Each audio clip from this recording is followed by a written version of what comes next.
I've had to watch the Lego Flash movie like 15 times. Is that good? It's all right. Yeah. 15 times. Is it just as good the 15th time?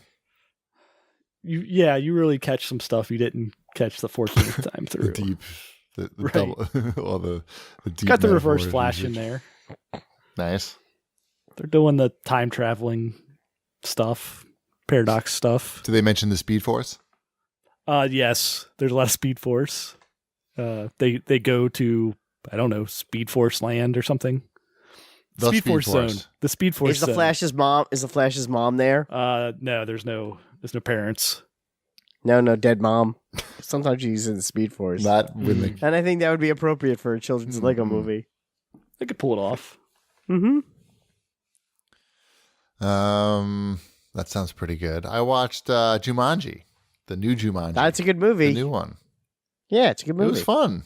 It was really Yeah, I fun. know. Like I laughed a lot. I was really impressed. I mean, it's not Shakespeare or anything, but No, but not everything needs but to I gotta be. say, like, especially for like a big budget movie that comes out these days, like it's a lot better than it has any right to be. Because especially like I was just thinking about this, and I know And family friendly. yeah, Ty really liked it. You like the dick jokes? They weren't that many dick jokes. There were a couple. Those weren't necessary. That was the only thing that really sort of like. I haven't seen this movie yet. I just know that that's a thing because I obviously was like, maybe I'll watch this with Emmeline. And then Yeah. like, well, maybe I No, won't. it's a little. She's a little young for it. I feel. But it's. I don't know. It was really good. And The Rock is a good actor. I gotta say, especially in his comedies, he's funny. He's really funny, and Yes, he is. He gets you to care about his character, which is like the movies aren't that deep or anything, so it's not that easy. He's as famous as he is for a reason. And I gotta say, this like right in the beginning of the movie, when the guy like first becomes the Rock, or whatever, the plot of the movie basically. Yeah. And he's checking out his own muscles, his own biceps. Mm-hmm. Is that CG or his muscle? The Rock's muscles really look like that. I gotta feel Those are his real muscles. like that first scene. It just looked so swole that I was like, is that real? Did you get a boner? No. It just started. It looked fake. It just looked fake. So somebody check into that for me. And get back. It's very important. But we even You Mrs. think he's going to be Cheapy. able to save Rampage? That's what I was wondering. No, and I don't think He's going it'll to be make it his watchable, fault. though, right? He's going to make it watchable. Yes, he'll make it watchable. Because even like the reviews of Baywatch, which were really rough, still had good things to say about The Rock. But I was thinking about Rotten Tomato scores, and this one, because this one had a pretty decent one. It was like 76 or something, which isn't like super duper high, but these days it seems like that is really high. Like I wonder what what percentile that would be in, because it seems like most of the movies that come out today are 50% or below. Easy. Anyway, so we really enjoyed that. Who suffered through Tomb Raider?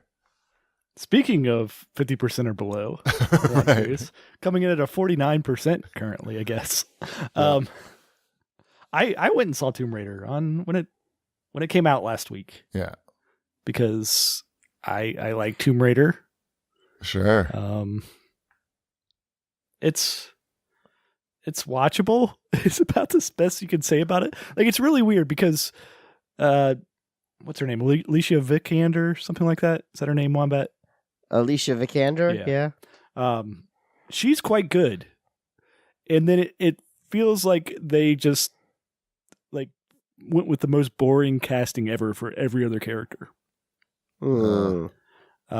So yeah, everybody else was not super great in this movie. And a lot of it, to a fault, it sticks so closely to that first Tomb Raider reboot game, the plot. Oh, interesting. Okay. Really? Yeah. It's like straight up. They introduce her. So her dad is more involved in the game in the movie than in the game. Mm-hmm. But like, it's the whole going to the island, and there's the guy leading the cult there, and they're looking for Hamiko, I think is what her name is, the lady that is the Death Queen.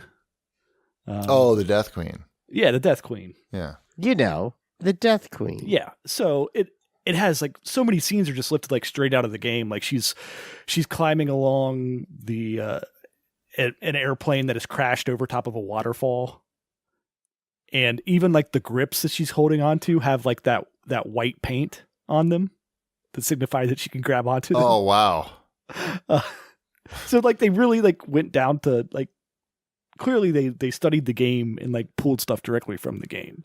Like even there's even like supply boxes like up in those nettings, like the sure, nets. Yeah. And are there any they're like red, yellow, and blue, like so that like they're the same exact colors as they were in the game. So do they have any like scenes where they like maybe it's like a dream sequence where you could actually see like the death scenes that she has? I wondered that going in as well, but no, there's none of that. I mean, she gets the crap beat out of her, and then but she doesn't get impaled on spikes in a waterfall. I feel like am I spoiling anything? I don't feel like I'm spoiling anything. She does get impaled. Okay. But she then has to like pull that out of her, and then she's good to go like 5 minutes later, I would say. Gotcha. It's exactly like the game. It's the same type of thing that would happen in the game. It's like, oh, I got impaled. I'm gonna pull this out. I'm gonna fall asleep in a cave for a little while, and I'm all better. Be fine in the morning. Right. Yeah. But the only thing that's different is there's this scene in the movie that's like it was probably 10 minutes long, maybe longer. It felt longer. There's this underground bike race scene where she like does it to get some money early on, and they like strap a paint can to her bike. Maybe this is a thing. Have you ever participated in one of these, Wombat? Well, I do participate in many underground bike races for money. Right. So when you say like bike, you mean like pedals and... Yeah, like pedals. Like, because, okay, so I forgot to tell you that her job, of course, is as a food courier. That's what that's traditional. Yeah. She works for Uber Eats. Right. I thought she was Postmates. So, but then she decides like it's time to like make some money, even though she knows she's super rich, but she's not like taking that money. So she decides to like take place in this underground bike race where they strap cans of paint. This is so ridiculous that I was trying to like work through it in my mind.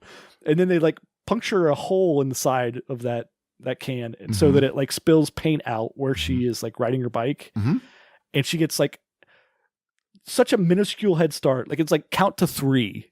And then there's like a pack of like 25 bike riders behind her trying to catch her, and she's trying to get away. What happens if they catch her? They beat the crap out of her? No. Oh. It didn't really seem like there was a lot of like consequence for them catching her. She just didn't get to keep all of their money then. It sounds dumb. Yeah, I couldn't quite figure out the this? rules of Underground Bike Club. I don't. I kind of want to look up underground bike racing. Underground bike. I say, can't you do that on your own time? Racing paint cans. I don't know. And there is a thing. There it is. Ooh. L.A. They do it in L.A. Was this in L.A.? This was in London. Is there paint? No, I don't see any mention of paint. I don't know. That part sounds pointless. Why do you need the paint? Because that's how they track where she goes. Can you just see her? Oh, I see. Well, she somehow is really fast at bicycling. She's a good cyclist. Yeah, from delivering all the food. She's light, right? She's light and muscular, so it makes sense. Mm-hmm. Also, the movie sets it up for a sequel at the end. Perfect. So what a shock!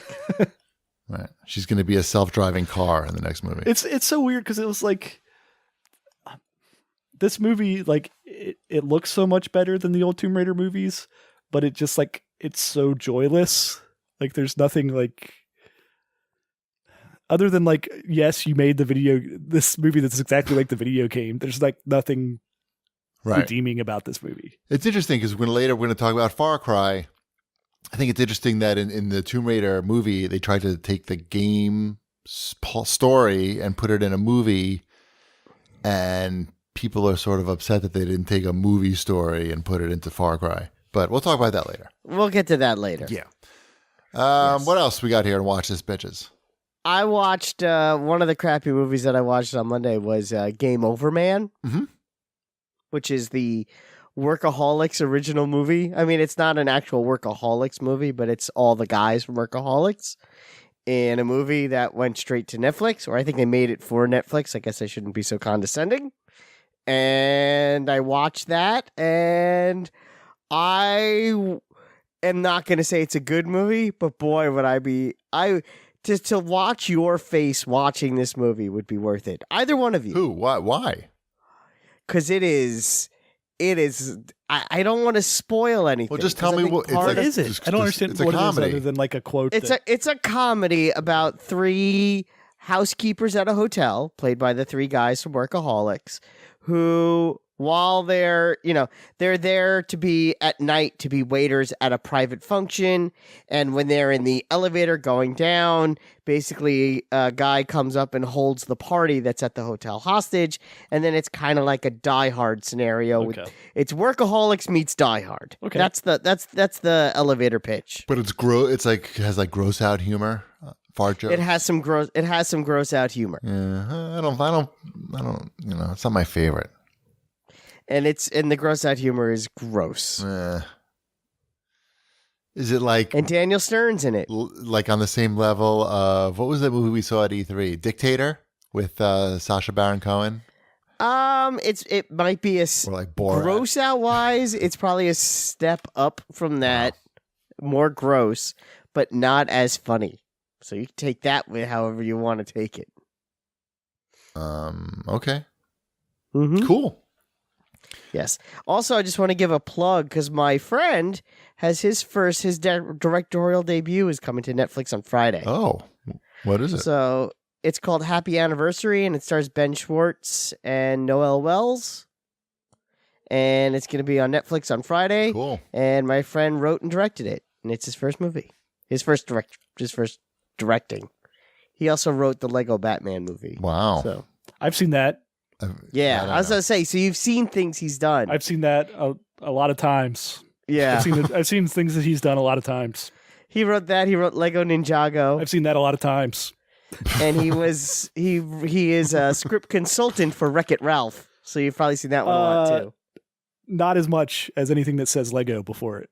Yeah. So that's why I'm bringing it up, because I know you're very familiar with his work. I am. But this is a live-action romance movie for adults. I mean, I'll sit him a line down and explain to her that this is from the Lego guy. Yeah, so you guys might like it. So, but I think it might be more of a cheapy movie than a shipwreck movie, but you never know. And that's on Netflix on Friday. So if you like it, let me know, and I'll let him know. Cool. Yeah. 50 First Dates is on Netflix now. Netflix wanted me to know that. They wrote you.